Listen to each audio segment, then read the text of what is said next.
Let's talk about, well, I suppose part of the culture wars and also the lockdown wars that we are seeing, and the policing in particular of the protest by lockdown sceptics in Trafalgar Square in London at the weekend. Thousands of people converged on the square, and we did see some very violent, unpleasant scenes, including a rather elderly looking woman getting punched in the stomach by a police officer. This, of course, at a time when Sadiq Khan, the London mayor, is criticising how irresponsible these protests are. But I don't remember seeing those same tweets when it was Black Lives Matter during the absolute height of the lockdown, or indeed Extinction Rebellion just a few weeks ago. Is it one rule for one and one rule for another? Well, let's talk about all of this with Douglas Murray. You'll know him, of course, as the author of The Madness of Crowds and many other top-selling books, and he joins us now. Good morning to you, Douglas. Good morning. Very good to be with you. Is it one rule for one and one rule for the other now? It would seem like that. It's very hard to see what else could justify the Mayor of London, for instance, being either quiet or supportive of previous demonstrations, and then suddenly declaring at the weekend that the anti-lockdown demonstrations was particularly heinous and must stop forthwith.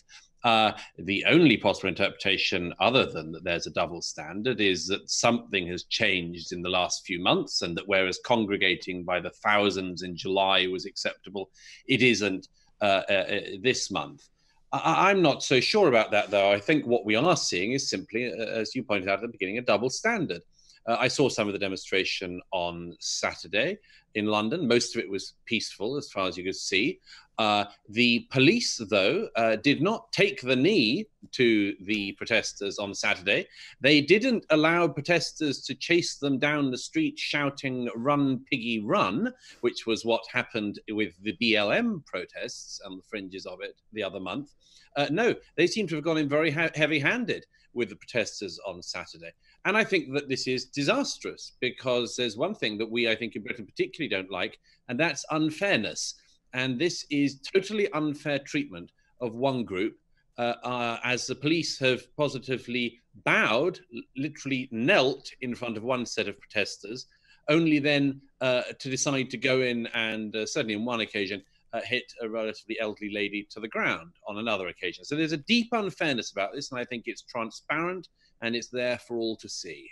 And this is a really big difficulty, isn't it, with the policing of these events, and indeed the political stance on these events, because currently we seem to have almost no opposition to, say, for instance, the lockdown. Now, whether or not people think the lockdown is a good idea or a bad idea, whichever measures or not, we are supposed to still live in a democracy. We don't live in China, where you can just lock people up and just basically sort of barricade the doors, as they did in Wuhan for people who wanted to escape their isolation. And yet we had Keir Starmer, the Labour leader, say just a few days ago that he would support whatever measures the government would bring in regarding the lockdown. And obviously just saying he wants things done well, but it would support any measures. We've got a situation where we haven't even got yet, unless this vote on Wednesday goes through in Parliament, any parliamentary scrutiny of these measures. But we've also got no opposition scrutinising things at all either.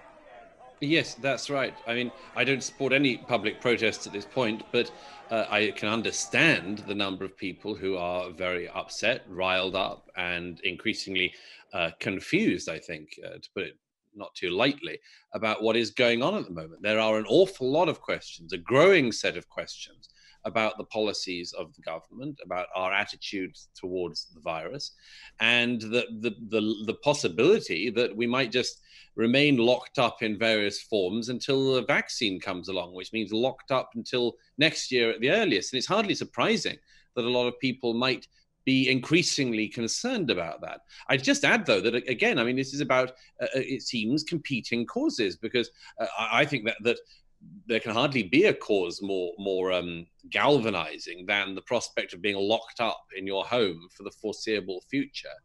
And yet, to return to the comparison, earlier this year, many politicians in this country and America said, well, we do have a public health crisis, but BLM and all alleged anti-racism, I say alleged with deep air quotes, that all alleged anti-racism is so important that it actually trumps the virus. So people can see this. It's very, very transparent. And this is one of the issues, isn't it? Because with BLM and with Extinction Rebellion as well, it was always, but don't you care about black people's lives, or don't you care about the planet? That's right. And yet we're being asked not to care about liberties. And when we're told you shouldn't, I mean, again, I'm not one for protesting in the street, really. And I'd be very wary of some of the people who were attending these protests at Trafalgar Square, who believe everything is a hoax and all being paid for by dodgy billionaires and things. And I'm sorry, I don't subscribe to any of that. This is a real virus. It is a real threat. The question is how proportionate our response should be to this threat, for me. But we're being asked effectively to say you shouldn't question anything. You should snitch on your neighbours. You should do whatever you are told, or you're going to kill Granny. These words have actually been used by a government minister. What do you make of that? This idea that we should give up these fundamental civil liberties, which have been fought for and died for, just because we're told to, basically. Yes, no, I think it's deeply concerning, and I think that people are right to be increasingly concerned by it. I think, again, the reason why there is a difference in the attitudes of the authorities to these protests would appear to be because, among other things, there's no organized lobby that has been pushing a particular cause in this. Now, with BLM, there is certainly an organized lobby. With Extinction Rebellion, there was certainly an organized lobby.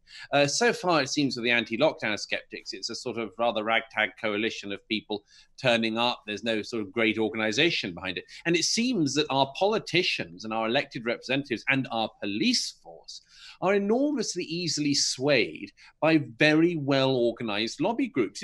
Why did the police last year skateboard alongside Extinction Rebellion protesters as they were shutting down the major thoroughfares of London?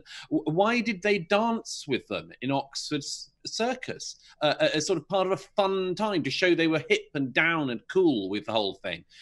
Because our police have become highly politicized. And that is because of the way in which they've been run for many years, but it's specifically also because we have politicians who are influenced by certain political causes and are happy to run roughshod over others so long as they see them as being an easy pushover. And we also know it's not just politicians as well. It is also the mainstream media. And I don't like this, MSM, don't follow this, don't follow that. But in terms of the coverage of a lot of these events, the disdain that is shown for certain protesters and the almost sort of sucking up to other protesters and the treatment of anyone from Extinction Rebellion or Black Lives Matter as someone doing, basically God's work on earth is very different from that. And in terms of that sort of coverage that we are seeing in the mainstream media, what do you make of, say, the culture wars we are seeing over the future of the BBC?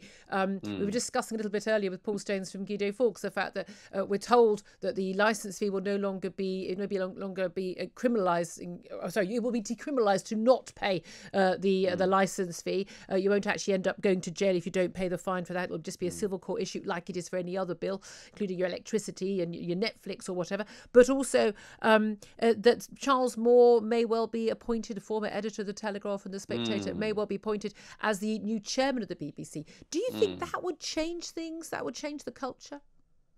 Well, I think it's just wonderful news.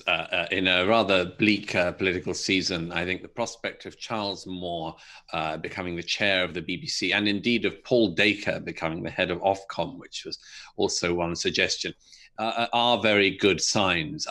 You have to be careful not just to enjoy things because you see the squeals of your enemies, but nevertheless, to indulge myself for a moment. You see people like Alan Rusbridger, the former editor of The Guardian, the not very well selling Guardian, I might add, railing on social media about how inappropriate Charles Moore, the former editor of The Telegraph, is to chair the BBC. Well, I think that Alan Rusbridger, the head of a failing left-wing campaigning newspaper, is a totally inappropriate choice to head an Oxbridge College. Yet he slid into that role absolutely easily. And this is the interesting thing about the debate over the BBC, is that the left is squealing about this because they think only they have ownership of these sorts of positions. They think only they have the right to sort of slide into executive positions and directorships and presidencies of colleges and all this sort of thing. They think all of the nice deals of the establishment are only for them. And lo and behold, it turns out that if you have a Conservative government with an 80-seat majority, they can put people who they see as being more on their side of these things into positions. I think it's high time the Conservatives did that. I'm personally fed up of the fact that you still basically have Blairites in so many positions of influence in this country and public appointments, all these years after the public's basically thrown out that ideology. And so it's high time that the Conservative government did this. Charles Moore at the BBC would be a particular pleasure. I don't think that it would single-handedly turn it round.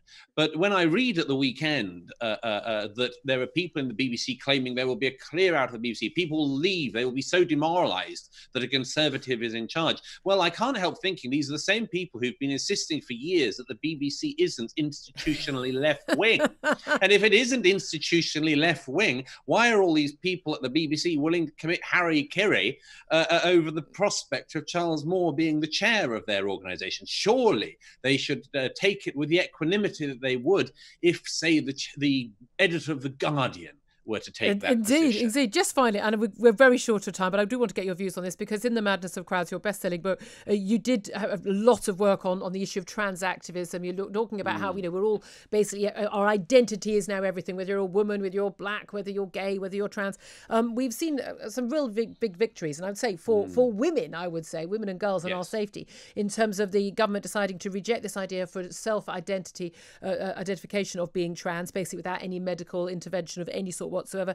Also taking the sort of issue out of the classroom as well, and also an investigation into the Tavistock Clinic and what's been going on there in terms of very young people, often even pre-teens, being given drugs which will alter their ability to, cutting their fertility and changing their lives forever.